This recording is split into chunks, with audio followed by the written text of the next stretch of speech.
The imperial palace stood tall against the morning sky, its crystal towers reaching toward the stars. Inside the dragon arena, chaos erupted once again. Thunderclaw, the Emperor's prized war dragon, slammed another trainer against the reinforced walls. The man's armor cracked under the impact. Medical teams rushed forward with stretchers while palace guards raised their energy shields. Master Trainer Hyuk watched from the observation deck, his face dark with frustration. This was the 7th trainer in 2 months. The best handlers from across the galaxy had tried and failed. Some had used advanced neural programming. Others had brought exotic foods and pheromone sprays. A few had attempted ancient dominance rituals passed down through generations. Nothing worked. The dragon stood in the center of the arena, 20 meters of pure muscle and rage. Its obsidian scales gleamed like black glass under the artificial lights. Lightning crackled between its teeth, a warning to anyone foolish enough to approach. Thunderclaw's eyes burned with fury and something else, something Hyuk could not quite identify. Emperor Daehan entered the observation deck. Everyone bowed immediately. The Emperor was a tall man with silver hair and sharp eyes that had seen 1,000 battles. He had built this empire with both wisdom and strength, but even he could not solve this problem. Another failure, Daehan said quietly. It was not a question. Yes, Your Majesty, Hyuk replied. The dragon refuses all contact. It attacks on sight. The training protocols are useless. The Emperor walked to the viewing window. Below, Thunderclaw paced like a cage storm. The creature had been bred on a death world, raised to bond with warriors and fight in the Empire's greatest battles.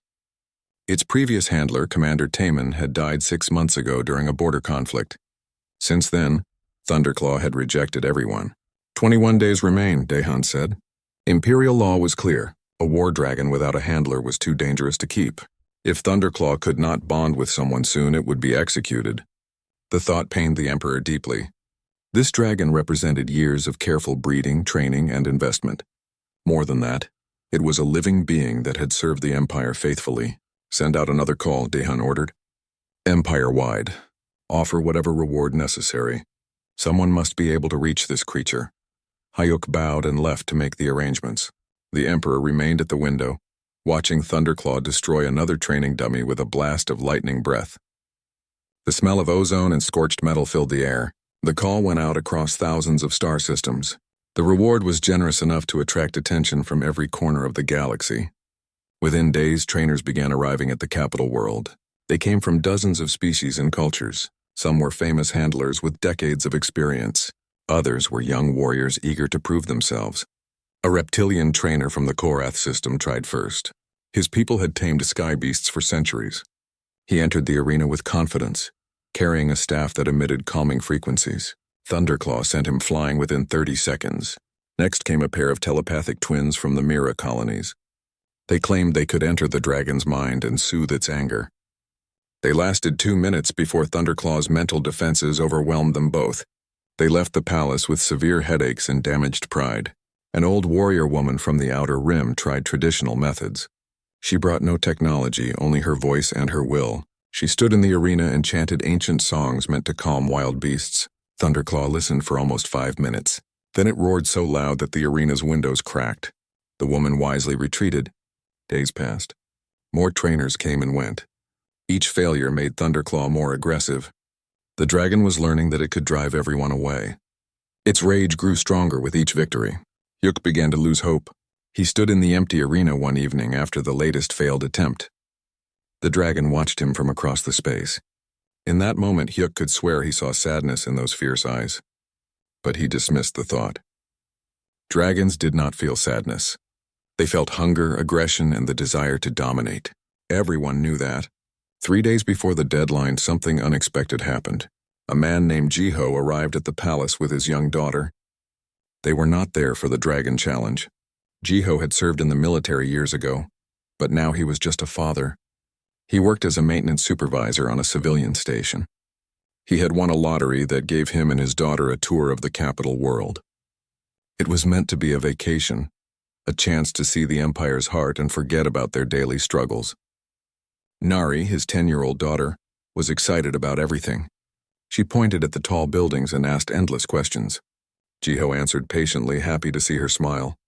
Since her mother died 3 years ago, such moments had become precious. Their tour group was walking through the palace gardens when they heard the roar.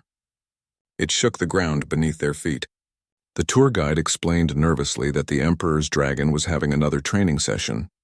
She suggested they move to a different area quickly. But Nari wanted to see a real dragon. She pulled her father toward the public viewing area near the arena. Other tourists were hurrying away, but Jiho let his daughter lead him forward. They reached the observation window just as Thunderclaw threw another trainer across the arena. The crowd gasped and scattered. Security personnel moved to evacuate the area, but Jiho stood still, watching carefully. Nari pressed against the window, her eyes wide with amazement and fear. "Dad, why is the dragon so angry?" she asked. Jiho studied the creature below. He saw the aggressive posture, the bared teeth, the crackling lightning. But he also saw something else. The way the dragon favored its left side. The way it constantly shifted its weight. The way it looked toward the sky as if remembering freedom. "I think it's in pain," Jiho said quietly. A laugh came from behind them. Master Trainer Hyuk had been walking past when he heard the comment. "In pain? The dragon has been examined by the best medical teams in the Empire. There is nothing physically wrong with it. It is simply violent and untamable." Jiho turned to face the older man. He recognized the official robes of a master trainer. "Sometimes pain is not just physical," he said. Hyuk frowned. "You speak like you know something about dragons." "I know about trauma," Jiho replied. "I know what it looks like when someone has been hurt deeply and does not know how to ask for help. This is not someone. It is a weapon, a tool that is broken and refuses to be fixed." Jiho looked back at the dragon. Thunderclaw had stopped pacing. It was staring up at the observation window directly at them. For a moment their eyes met. Jiho felt a strange connection, a recognition of shared pain. "I would like to try," he said suddenly. Hyuk stared at him in disbelief. "Try what?" "To reach the dragon. To help it. You? You are not even a trainer. This creature has defeated the galaxy's finest handlers. What makes you think you could succeed?" "I am a father," Jiho said simply. "I understand that sometimes the strongest thing you can do is be gentle. I understand that healing takes time. And I understand that everyone deserves a chance to be seen for who they truly are, not just what their pain has made them become." Hyuk was about to dismiss this foolish civilian when Emperor Daehan's voice spoke from behind them. "Let him try." Everyone turned and bowed. The Emperor had been walking through the gardens and had heard the entire conversation. He looked at Jiho with interest.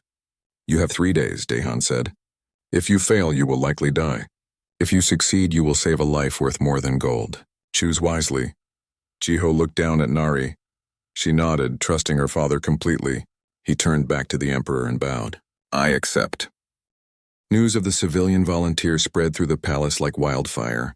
The other trainers who had failed laughed at the idea. A simple maintenance worker thought he could tame the untamable dragon. It was madness. Some called it suicide. Others saw it as entertainment, a brief distraction before the inevitable execution. Jiho sat in the quarters provided by the palace, preparing himself mentally. Nari sat beside him, her small hand holding his. She was scared but trying to be brave. He had taught her to face fear with calm and careful thinking. "Tell me about when you were in the war," she said quietly. Jiho closed his eyes. He did not like talking about those days. The border wars had been brutal. He had seen friends die. He had killed enemies who were just following orders like he was. When he finally came home, he was broken inside, angry at everything, unable to sleep, unable to feel joy. "I was lost," he told his daughter. "I was so angry that I pushed everyone away. Your mother was the only one who understood. She did not try to fix me. She just sat with me, day after day. She let me be angry without judging me. Slowly, I learned to breathe again, to feel again, to heal. And then I was born," Nari said with a small smile. "And then you were born," Jiho agreed. "You gave me a reason to be better, to be calm, to be patient. When your mother got sick, you were the one who kept me from falling apart again. You taught me that strength is not about fighting. It is about caring." "The dragon lost someone too," Nari said wisely. "That is why it is angry," Jiho nodded. His daughter understood more than most adults. "Yes, its handler died in battle. The dragon probably thinks it failed to protect him. Now it is alone and does not trust anyone." A knock came at the door. Master Trainer Huck entered carrying a case of equipment. He set it on the table with a heavy thud. Neural interface helmet, he said, pointing to each item. Pheromone disperser, sonic pacifier, energy shield generator. Every dragon trainer uses these tools. They help establish dominance and control. Jiho looked at the equipment but did not touch it. I will not need these. Hyuk's eyebrows rose. You plan to enter the arena with nothing? That is not bravery. That is stupidity. These tools are designed to force obedience, Jiho said calmly. I am not trying to force anything. I want to build trust. Trust? Hyuk laughed bitterly. Dragons do not understand trust. They understand power and hierarchy. You must show dominance or they will destroy you. Is that what you truly believe? Jiho asked. Or is that just what you have been taught? Hyuk opened his mouth to argue, then stopped. He had been training dragons for 30 years. He had learned from the best masters in the galaxy. Every technique, every method, every protocol emphasized control and dominance. But if those methods worked so well, why had everyone failed with Thunderclaw? What do you plan to do? Hyuk asked finally. I plan to sit with it, Jiho said simply. To be present without demanding anything. To let it see that I am not a threat. That is not a plan. That is waiting to die, perhaps. But it is the only thing I know how to do. Jiho stood and looked at his daughter. Nari, I need you to stay here with the palace attendants. I will come back to you. I promise, Nari hugged her father tightly. The dragon is just scared dead. Help it not be scared anymore. I will try, he whispered. The next morning arrived cold and gray. Jiho walked to the arena alone. He wore simple clothes, nothing protective or threatening. He carried only a blanket and a bottle of water. No weapons, no technology, just himself. Emperor Daehan watched from the observation deck. Several members of the imperial court had gathered to witness what they assumed would be a quick and tragic failure. Master Trainer Hyuk stood nearby, ready to activate the emergency systems if things went wrong. The arena doors opened. Jiho stepped inside. The doors sealed behind him with a heavy clang. Thunderclaw was waiting. The dragon stood at the far end of the arena. Its massive body coiled and tense. When it saw Jiho, it roared. The sound was deafening. Lightning crackled along its scales. Jiho did not run. He did not raise his hands defensively. He simply walked to the middle of the arena and sat down on the blanket. Then he did something that shocked everyone watching. He looked away from the dragon. In dragon psychology, direct eye contact was a challenge. Every trainer knew you had to stare down a dragon to establish dominance. But Jiho was not trying to dominate. He was trying to show he was not a threat. Thunderclaw watched suspiciously. This human was different from the others. He was not carrying strange devices. He was not chanting or making threatening gestures. He was just sitting there looking at the ground. The dragon waited. Minutes passed. Jiho did not move. He breathed slowly and evenly. In his mind, he thought about Nari, about the quiet mornings they spent together, about the patience she had shown him when he was having bad days. Suddenly, Thunderclaw charged. The massive creature rushed forward with terrifying speed. Its claws tore up the arena floor. Lightning gathered in its throat. Jiho heard the approach. Every instinct screamed at him to run, to defend himself. But he stayed sitting. He closed his eyes and thought about his daughter's smile. The dragon stopped just meters away. Its breath washed over Jiho, hot and smelling of ozone. One swipe of its claws could end him. But Jiho did not flinch. He simply sat, breathing calmly. Thunderclaw snorted in confusion. Every other human had run or attacked or tried to control it. This one did nothing. Was it not afraid? The dragon leaned closer, its massive head hovering above Jiho's small form. Still, Jiho did not move. The dragon retreated a few steps, watching carefully. It charged again, and again. Each time it stopped just before striking. Each time Jiho remained still and calm. In the observation deck, the court members whispered in amazement. One alien diplomat said, "He is either the bravest human I have ever seen or the most foolish." "Perhaps both," Emperor Daehan replied quietly. But there was respect in his voice. Hours passed. The sun moved across the sky. Thunderclaw eventually stopped charging. It lay down at the far end of the arena, but its eyes never left Jiho. The human had not moved from his spot. He had not tried to approach or retreat. He simply existed in the same space. As afternoon turned to evening, Jiho began to hum.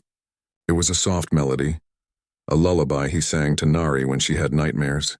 The tune was simple and gentle. It carried across the quiet arena. Thunderclaw's ear frills twitched. It tilted its head slightly. The sound was unlike anything it had heard before. Not aggressive. Not demanding. Just peaceful. Jiho hummed for an hour. Then he spoke very softly. I know you are hurting.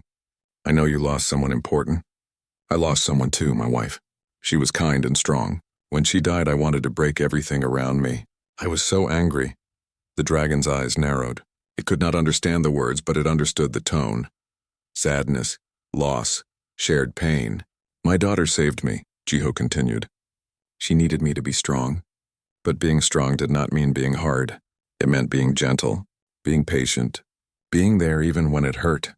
Thunderclaw shifted slightly. For the first time since its handler died, something in its chest loosened. This human's voice was different. There was no demand in it, no expectation, just understanding. As the first day ended, Jiho stood slowly. He did not approach the dragon. He simply bowed slightly and walked to the arena exit. The doors opened for him. Thunderclaw watched him leave. It did not roar. It did not attack. It simply watched with curious ancient eyes. In the observation deck, Hayek stood in stunned silence. The civilian had survived an entire day. No trainer had lasted more than an hour. Emperor Dehan smiled slightly. Prepare the arena for tomorrow. I believe we are witnessing something remarkable. That night, Jiho returned to his quarters. Nari ran to him and hugged him tightly. You came back. I promised, he said, holding her close. Tomorrow will be harder, but I think the dragon is starting to listen.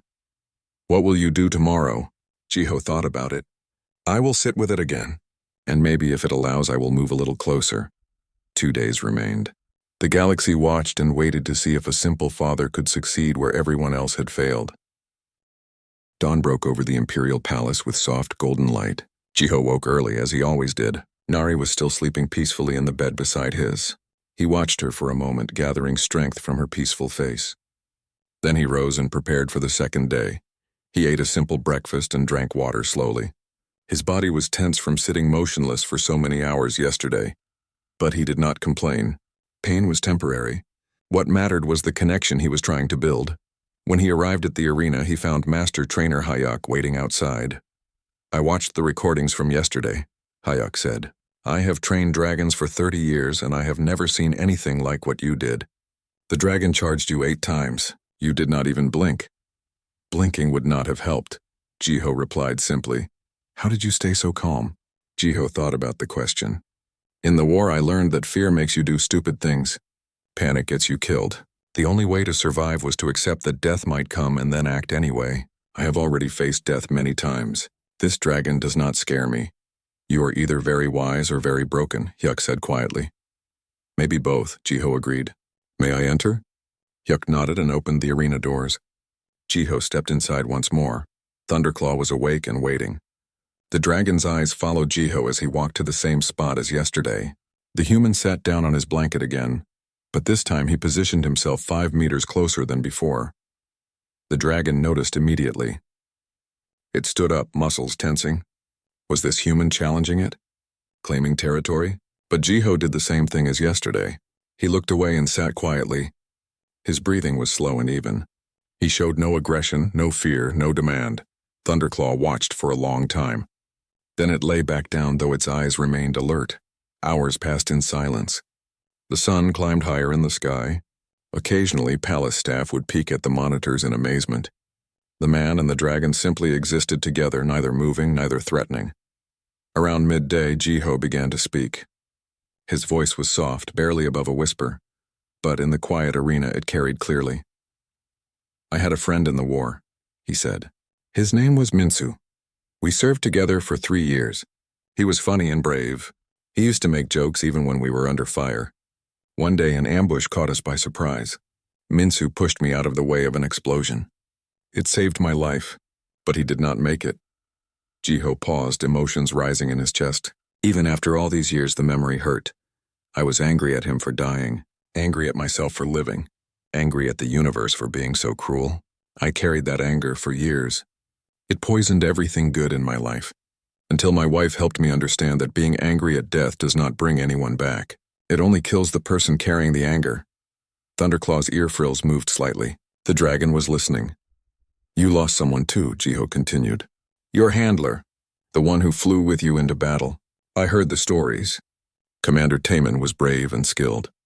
They say you two fought together for 5 years. That is a long time to trust someone, and then he was gone.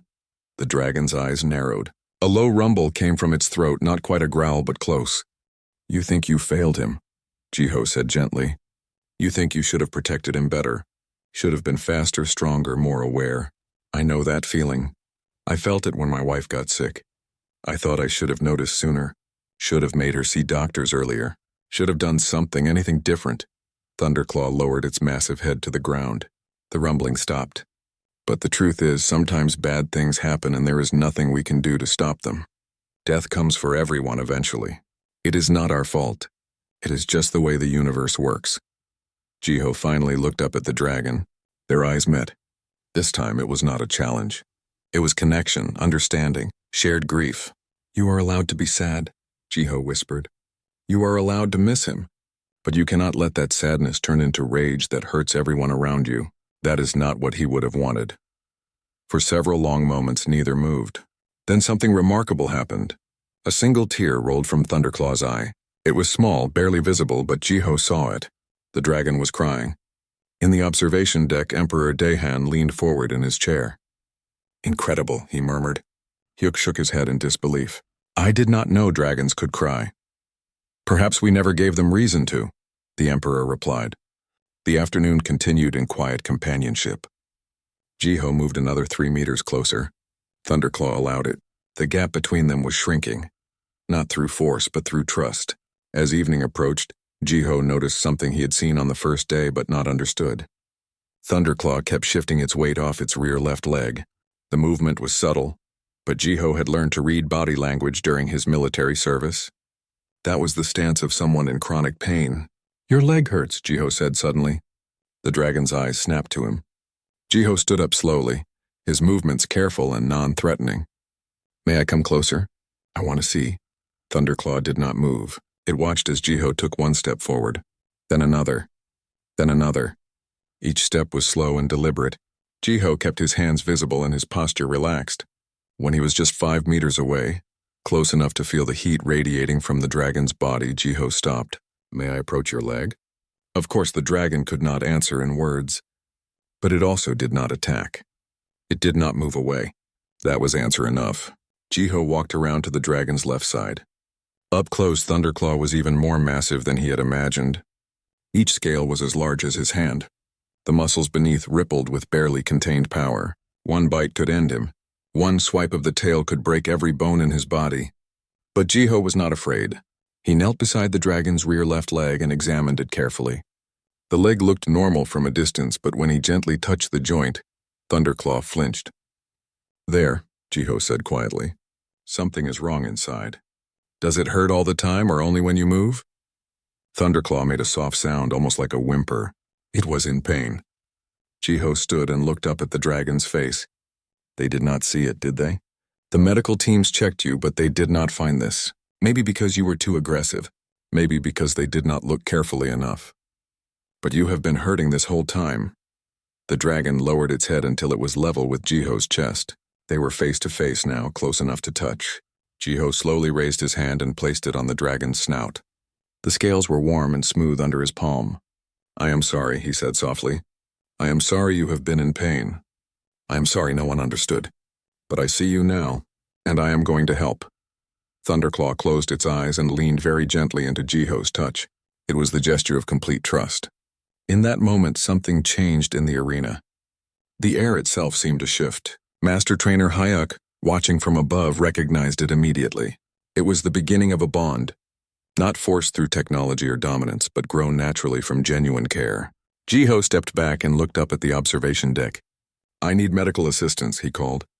The dragon has an injury in its rear left leg. It needs to be examined properly. Within minutes, palace veterinarians arrived with scanning equipment, but they hesitated at the arena entrance. Thunderclaw had attacked medical teams before. It is safe, Jiho assured them. The dragon trusts me now. It will allow the examination. The medical team entered cautiously. Jiho stood beside Thunderclaw's head, one hand resting on the dragon's neck. He whispered constantly, soothing words that the dragon might not understand but could feel. The veterinarians scanned the leg with their devices. Their expressions grew concerned as they read the results. Dr. Bora, the head veterinarian, looked up at Jiho with surprise. There are bone fragments embedded in the muscle tissue, old injuries that healed incorrectly. Every time the dragon moves, these fragments cause pain. This must be agonizing. Can you fix it? Jiho asked. Yes, but it will require surgery. The dragon will need to be sedated. Jiho felt Thunderclaw tense beneath his hand. The dragon had heard the word sedated before. It meant helplessness, vulnerability. After losing its handler, being helpless was terrifying. Is there any other way? Jiho asked. Bora shook her head. The surgery will take several hours. No creature can remain still for that long while we operate. Jiho looked into Thunderclaw's eyes. He saw the fear there. The dragon had finally started to trust again, and now they wanted to make it unconscious. What if I stay with it? Jiho asked. What if the dragon remains awake but I am here the entire time? That is extremely dangerous, Bora said. If the dragon feels pain and panics, it could kill everyone in the arena. It will not panic, Jiho said with certainty he did not entirely feel. Because I will be here, and it trusts me. Thunderclaw made a soft sound and pressed its head against Jiho's chest. The message was clear. If this human stayed, the dragon would endure. Bora looked at Emperor Dahan, who had come down to the arena floor. The Emperor nodded. Prepare for surgery, he commanded. And bring the child. Your Majesty? Hyuk asked in confusion. The daughter, Dahan explained. She should be here. If the father draws strength from her presence, and the dragon draws strength from the father, then she is part of this bond too. And so as the sun set on the second day, preparations began for the most unusual surgery in the Empire's history. A war dragon would be operated on while fully conscious, soothed only by the presence of a man and his child. Tomorrow would test whether trust built in silence could withstand pain. The third day began before sunrise. The arena had been transformed into a surgical theater overnight. Medical equipment surrounded Thunderclaw's resting area. Bright lights illuminated the space. Dr. Bora and her team of 5 veterinarians prepared their instruments with careful precision. Jiho had not slept. He had spent the night beside the dragon, one hand always touching its scales, whispering reassurances. Thunderclaw had dozed fitfully, occasionally opening one eye to check that the human was still there. When Nari arrived with the palace attendants, she ran to her father and hugged him tightly. She was scared but trying to be brave, just as he had taught her. Is the dragon going to be okay? She whispered. I hope so, Jiho replied honestly. He had always been truthful with his daughter. The doctors need to fix its leg. It will hurt. The dragon will be scared. We need to help it stay calm. Nari nodded seriously. She walked around to where she could see Thunderclaw's face. The massive dragon looked at the small child with curious eyes. Nari was not afraid. She smiled gently. Hello, she said softly. My name is Nari. My dad says you have been very brave. The doctors are going to help you feel better. It might hurt for a little while, but then the pain will stop. I promise. Thunderclaw made a low rumbling sound. Not aggressive. Almost gentle. Emperor Dahan stood in the observation area with Master Trainer Hyuk and several members of the Imperial Court. News of the unusual surgery had spread through the palace. Many had come to witness whether this impossible bond was real or just temporary luck. Dr. Bora approached Jiho. We are ready. Are you certain you want to proceed without sedation? The dragon is certain, Jiho corrected. I am just here to support its choice. Bora nodded, though her expression showed deep concern. The surgery will take approximately 6 hours. We will need to make an incision, remove 3 bone fragments, repair torn muscle tissue, and seal the wound. The pain will be significant. I understand. If at any point the dragon becomes too agitated, we will have to sedate it by force. That could damage the trust you have built. Then we will make sure it does not become agitated, Jiho said firmly. The surgical team moved into position around Thunderclaw's injured leg. Jiho positioned himself at the dragon's head, maintaining constant physical contact. Nari sat nearby, holding a small music device her father had requested from the palace staff. Begin, Dr. Bora commanded. The first incision was small and precise. Thunderclaw's entire body tensed. Its claws dug into the arena floor. A low growl started in its throat. Jiho immediately began speaking, his voice calm and steady. I am here. You are safe. The pain is temporary. You are strong enough to endure this. Nari activated the music device. Soft, gentle melodies filled the arena. Earth music, the kind her mother used to play when Nari was very young. The sounds were alien to everyone else present, but they were soothing. Thunderclaw's growl quieted slightly. Its eyes found Jiho's face and locked onto them. That's it, Jiho encouraged. Focus on me. Focus on the music. The doctors are helping you. The surgery progressed slowly. Each cut, each probe, each manipulation of damaged tissue brought fresh pain. Thunderclaw trembled but did not thrash. Sweat formed on Jiho's forehead from the effort of maintaining his calm demeanor. His hand never stopped moving, stroking the dragon's scales in slow, rhythmic patterns. 2 hours passed. The medical team located the first bone fragment. Removing it required careful extraction to avoid damaging surrounding blood vessels. When they pulled it free, Thunderclaw roared. The sound was deafening. Several court members in the observation deck covered their ears. The medical team froze, afraid the dragon would attack. But Jiho did not flinch. He pressed his forehead against Thunderclaw's snout. I know it hurts, I know. But you are doing so well. You are so brave. Stay with me! Nari began to sing along with the music. Her voice was small and sweet, a child's lullaby in an ancient earth language. She sang about stars and safety, about love that does not end. Thunderclaw's roar faded to heavy breathing. The dragon's eyes never left Jiho's face. Continue, Jiho told the medical team. 3 hours. 4 hours. The second and third bone fragments were more difficult to reach. Dr. Bora worked with intense concentration, her hands steady despite the pressure.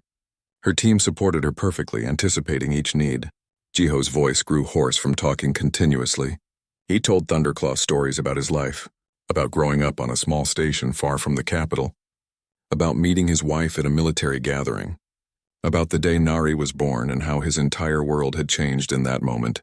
She was so small, he said, his voice thick with emotion. Smaller than my arm. I was terrified I would break her. But my wife laughed and showed me how to hold her properly. And when Nari looked at me with those big eyes, I knew I would do anything to protect her. Thunderclaw made a soft sound. Perhaps it understood. Perhaps it remembered its own bond with Commander Taman. The fierce loyalty. The desire to protect. The devastation of loss. 5 hours into the surgery, Emperor Dahan quietly entered the arena floor. He had never seen anything like this. The dragon was fully conscious, undergoing major surgery and remaining mostly calm through sheer trust in a human it had known for only 3 days. Hayuk stood beside the Emperor, his face showing profound respect. I have been wrong about everything, he admitted quietly. I thought dragons were weapons to be controlled. I never considered they might be beings to be understood. We are all learning today, Dahan replied. Finally, after 6 hours and 12 minutes, Dr. Bora stepped back. It is done. The fragments are removed. The tissue is repaired. The dragon should heal completely within a few weeks. Jiho sagged with relief, but he did not stop stroking Thunderclaw's scales. You did it, he whispered. You were so strong. It is over now. You can rest. Thunderclaw's eyes slowly closed, not from sedation but from exhaustion and relief. The chronic pain that had plagued it for months was finally gone. For the first time since its handler's death, the dragon felt peace. Nari moved closer and gently placed her small hand on the dragon's cheek. Sleep well, she said softly. We will be here when you wake up. The medical team quietly packed their equipment and left. The observers in the deck gradually dispersed, speaking in hushed, awed voices. Emperor Dahan approached Jiho, who was sitting on the arena floor completely exhausted. You have done something remarkable, the Emperor said. You have shown us all a better way. Jiho looked up, too tired to stand and bow properly. I just listened. That is all. I listened to what the dragon was trying to tell everyone. Others heard the roars and saw only aggression. You heard the pain and saw the person beneath. The dragon is not a person, Jiho said, but it is a being with feelings and needs. That is enough to deserve respect and care. Dahan nodded slowly. I am the emperor of this galaxy. I command fleets and armies. I make decisions that affect trillions of lives. But I could not solve this problem with all my power and resources. You solved it with patience and empathy. There is a lesson in that. The emperor gestured to his advisors. Prepare a decree. All dragon training programs in the Empire will be reviewed and reformed. The methods will change. Master Trainer Hyuk will work with Jiho to develop new protocols based on understanding rather than dominance. Hyuk bowed deeply. It would be my honor to learn from him. Furthermore, Daehan continued, establish rehabilitation centers for war dragons across the Empire. Many have experienced trauma. Many are suffering in silence. We will help them all. Jiho felt tears forming in his eyes, not from sadness but from hope. Thank you, Your Majesty. No, the Emperor said quietly. Thank you. Over the following days, Thunderclaw recovered remarkably quickly. Without the constant pain, the dragon's entire demeanor changed. It became calm and curious. It allowed palace staff to approach and care for it. It played gently with Nari, who visited every day. But the dragon's strongest bond was with Jiho. When the man entered the arena, Thunderclaw would rumble with pleasure and lower its head for scratches. When Jiho climbed onto its back for the first time, the dragon's joy was obvious to everyone watching. News of the successful bonding spread across the Empire. The story of the civilian father who had tamed the untamable dragon became famous. Other dragon handlers began requesting training from Jiho. Scientists wanted to study his methods. Military commanders wanted to understand how he had succeeded. But Jiho remained humble. He spent his mornings with Thunderclaw, helping the dragon continue its emotional recovery. He spent his afternoons teaching others what he had learned. And he spent his evenings with Nari, being the father he had promised to be. 1 week after the surgery, as Jiho and Nari sat with Thunderclaw in the arena, an urgent alert sounded across the palace. Master Trainer Hyuk rushed in, his face grave. There is trouble at the border, he said. A hostile fleet is threatening one of our colony worlds. They are demanding we surrender the system or they will attack the civilians. Emperor Daehan's voice came over the communication system. Jiho, I need your help. Thunderclaw is the most powerful dragon in the Empire. With your bond, you could help defend those people. But I will not order you. This is your choice. Jiho looked at Nari.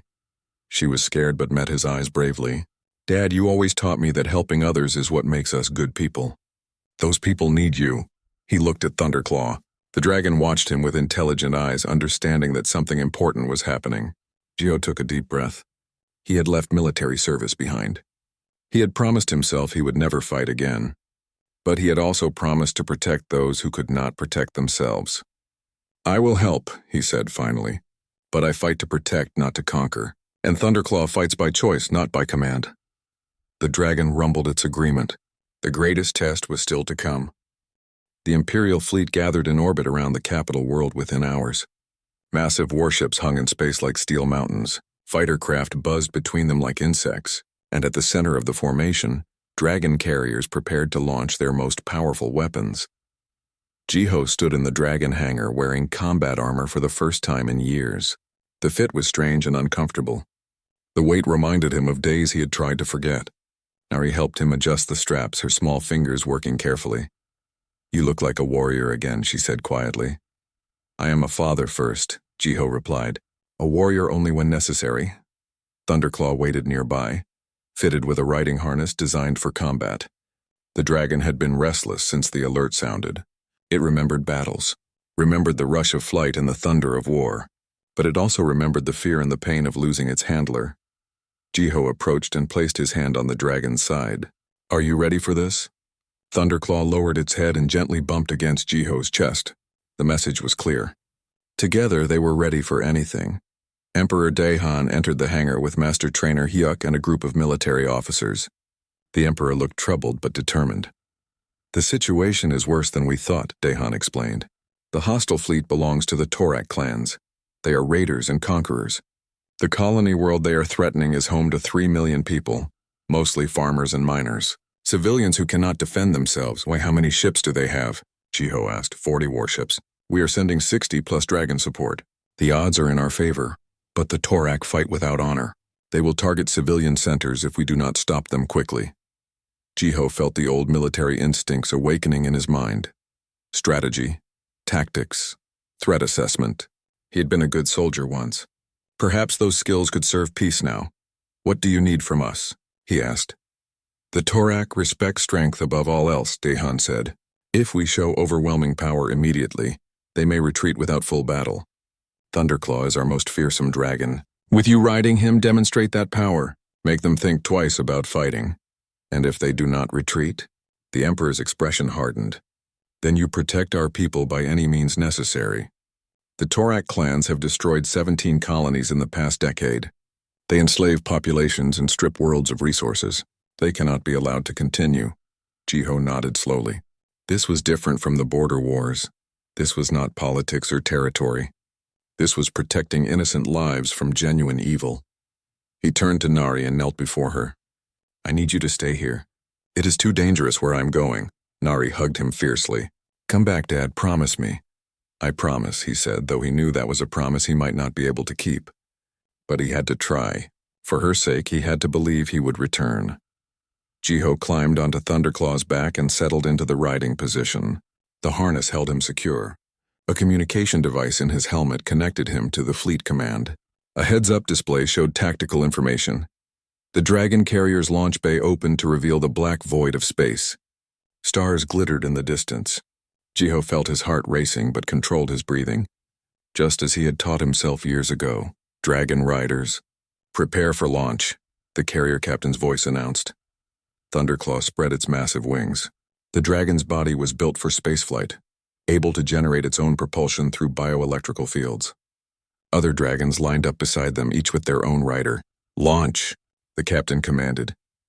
Thunderclaw leaped from the carrier and into the void. The sensation was incredible and terrifying. No gravity, no air, just pure flight among the stars. The dragon's wings glowed with blue energy as it accelerated. Jiho held on tightly, trusting the harness and trusting his companion. The fleet moved through hyperspace, crossing vast distances in moments.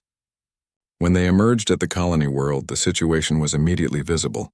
The Torak fleet surrounded the planet like a noose. Smaller raider ships were already descending toward the surface. "All ships, battle formation," Admiral Somian commanded from the flagship. "Dragon riders, engage the raider ships before they reach population centers." Thunderclaw did not wait for Jiho's command. The dragon understood the mission instinctively. It dove toward the nearest raider ship with terrifying speed. Jiho felt the combat rush flooding his system. Adrenaline. Focus. The world narrowing to immediate threats and responses. He had missed this feeling and hated that he missed it. Thunderclaw opened its jaws and released a blast of lightning breath. The energy beam struck the raider ship's engines, crippling it instantly. The vessel began tumbling out of control, unable to continue its attack run. Other dragons engaged nearby targets. The space battle erupted into chaos. Laser fire streaked through the darkness. Explosions bloomed like deadly flowers. Ships twisted and turned, hunting and fleeing. But Jiho noticed something. Thunderclaw was fighting differently than before. The dragon was not berserking or attacking mindlessly. It fought with precision and purpose, disabling rather than destroying when possible, protecting rather than conquering. "Good," Jiho whispered. "You remember what we are fighting for." A Torak battleship turned its heavy weapons toward them. Warning alerts screamed in Jiho's helmet. Thunderclaw barrel rolled, dodging the incoming fire with impossible grace. Then the dragon circled back and struck the battleship's weapon systems, neutralizing the threat without destroying the entire vessel. The fleet admiral's voice crackled over the communication channel. "Impressive flying, civilian. Where did you learn combat tactics?" "Border wars," Jiho replied shortly. "Special operations. Well, you have not lost your touch." The battle raged for 2 hours. The Imperial fleet slowly pushed the Torak forces back. Dragon riders worked in coordinated strikes, targeting key vessels and protecting civilian evacuation ships that rose from the planet's surface. But then something went wrong. 3 Torak ships broke through the defensive line and dove toward the planet. Their trajectory showed they were heading directly for the capital city. "We cannot reach them in time," Admiral Soman said urgently. "Dragon riders, who is closest?" Jiho checked his display. Thunderclaw was the only one in position to intercept, but reaching those ships would require pushing the dragon to its absolute limits, the kind of speed and maneuvers that could cause injury. He remembered the surgery, the pain Thunderclaw had endured, the trust they had built. He could not ask this. It was too much. But Thunderclaw made the decision for him. The dragon roared and accelerated, pushing itself harder than ever before. The bioelectrical fields around its wings blazed with white light. "What are you doing?" Jiho asked, though he knew the answer. The dragon was choosing to fight. Choosing to protect, not because it was commanded, but because it understood what was at stake. They caught the first Torak ship just as it entered the atmosphere. Thunderclaw slammed into it from above, claws tearing into the hull. The ship's engines exploded. It spiraled away from the city, crashing harmlessly in empty desert. The second ship fired back. Energy blasts struck Thunderclaw's armored hide. The dragon roared in pain but did not retreat. It wrapped around the ship and breathed lightning directly into the bridge. The vessel's systems overloaded and shut down. The third ship was seconds from firing on the city.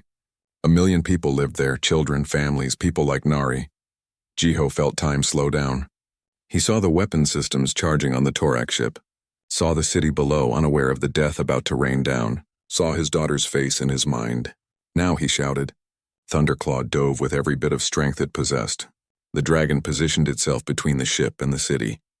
When the Torak weapons fired, the blast struck Thunderclaw's armored back instead of the city below. The pain must have been immense, but the dragon held position, shielding the city while Jiho targeted the ship's weapon systems with a mounted plasma rifle. His shots were precise and devastating. The weapons exploded. The ship tumbled out of control, its threat neutralized. Thunderclaw's wings faltered. The dragon was hurt and exhausted. They began falling toward the planet's surface. No, Jiho urged. "Stay with me. Fly. You can do this." The dragon's wings beat weakly. They were losing altitude fast. The ground rushed up to meet them. But then other dragons arrived. They flew alongside Thunderclaw, their wings creating lift fields that slowed the descent. Working together, they guided Thunderclaw to a safe landing in an open field outside the city. The dragon collapsed as soon as they touched ground. Jiho jumped free and ran to check the wounds. Burns covered Thunderclaw's back, but nothing appeared fatal. The dragon was breathing heavily but alive. "You saved them," Jiho said, tears streaming down his face. "You saved 1,000,000 people. You are a hero." Thunderclaw's eyes opened and looked at him. In that gaze, Jiho saw not a weapon or a tool, but a friend, a partner. Someone who had chosen to stand beside him not from programming or dominance, but from genuine care. Medical teams arrived quickly. They treated Thunderclaw's wounds while Jiho refused to leave the dragon's side. Above them, the space battle ended. The Torak fleet, seeing their assault broken and their ships disabled, retreated into hyperspace. The colony was saved. Not a single civilian had died. Emperor Dihan's voice came through Jiho's helmet. "You did it. Both of you. The Torak are fleeing. The colony is secure. Come home, warrior. Come home, hero." But Jiho did not feel like a hero. He felt like a father who wanted to see his daughter again. He felt like a man who had been reminded why he hated war, even necessary war. 3 days later, Jiho and Thunderclaw returned to the capital world. A massive crowd gathered to celebrate their victory. The Emperor wanted to hold a parade and award medals. Jiho politely declined all honors. He asked only that Nari receive a scholarship to the Imperial Academy, so she could have opportunities he never had. But Dihan insisted on one recognition. In front of the entire court, he declared that Thunderclaw and Jiho had proven a new truth to the Empire. "Strength without compassion is tyranny," the Emperor announced. "But compassion with strength is justice. From this day forward, our Empire will value both. Dragon training will be reformed empire-wide. Rehabilitation centers will be built. And we will remember that the greatest power comes not from domination, but from partnership." Master Trainer Hyuk approached Jiho afterward. "I have trained dragons for 30 years and learned nothing compared to what you taught me in 1 week. Will you help me teach others?" "I am not a teacher," Jiho protested. "You are exactly a teacher," Hyuk insisted. "You taught us all to see with different eyes." 6 months passed. The Empire changed slowly but steadily. Dragon handlers adopted new methods focused on understanding and care. Traumatized war dragons received treatment and healing. Incidents of dragon violence dropped by 80%. Jiho established a small school where handlers learned the basics of empathy and patience. He taught morning classes and spent afternoons with Nari and Thunderclaw. The dragon had fully recovered and now lived in a comfortable habitat, not a combat arena. One evening, as the sun set over the capital, Nari read a story to Thunderclaw in the dragon's garden. The massive creature lay peacefully, listening to the child's voice. Jiho watched them with a quiet smile. Master Trainer Hyuk joined him. That dragon was sentenced to death. Everyone had given up on it. Now look. Everyone deserves a second chance, Jiho said simply. The dragon got its second chance. But I think you got one too. You left military service broken and angry. Now you're at peace, Jiho considered that. Thunderclaw healed me as much as I healed it. We saved each other. That is the truth the Empire needed to learn, Hyuk said. That the strongest bonds are not built on control, but on mutual respect and care. Nari finished her story and ran to her father. Dad, Thunderclaw wants you to fly with us. Does he now? Jiho laughed. The three of them climbed onto the dragon's back. Thunderclaw spread its wings and lifted into the evening sky. They soared over the capital, over the palace, over the gardens and the training grounds, where new handlers learned better ways. Below them, the Empire continued its daily life. Trillions of beings across thousands of worlds, each with their own stories and struggles. And somewhere among them, other people were learning what a simple father had proven, that sometimes the strongest thing you can do is be gentle, that healing takes time and patience, that trust is earned, not forced, and that everyone, even the most dangerous and broken, deserves to be seen for who they truly are. Thunderclaw roared with pure joy as they flew through the clouds. Not the roar of a weapon, not the roar of a broken creature lashing out in pain, but the roar of a dragon who had found peace, purpose, and family. And Jiho, holding his daughter close while flying on the back of his truest friend, knew he had finally found his way home.